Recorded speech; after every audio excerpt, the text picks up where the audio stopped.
Hi, உங்கள் Ramya Atharva YouTube channel. இன்றைக்கி chicken குழம்பு தான் பார்க்க போகிறோம். அதுக்கு 1/2 கிலோ சிக்கன் எடுத்து நல்லா கழுவி சுத்தம் பண்ணி வச்சுக்கோங்க.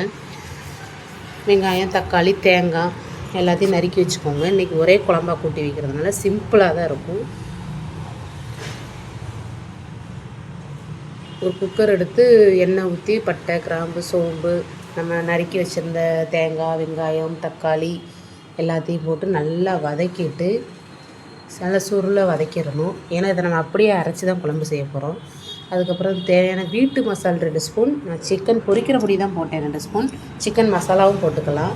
போட்டு நல்லா வதக்கிட்டு அதை அப்படியே மிக்ஸி ஜாருக்கு மாற்றி நல்லா நைஸாக பேஸ்ட்டாக அரைச்சிக்கோங்க.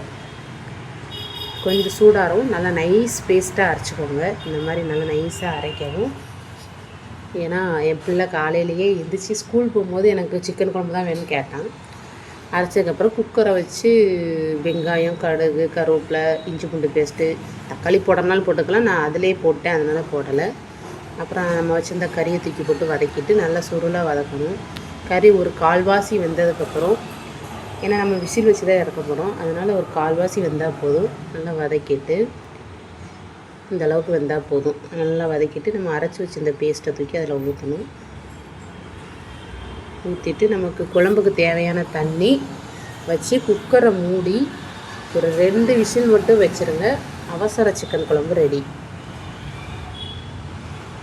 நல்லா அப்புறம் வடை சட்டியில் மாற்றி நல்லா சலன்னு கொதிக்க விட்டுட்டு இறக்குனா மல்லிச்செடி போட்டிருக்கலாம்.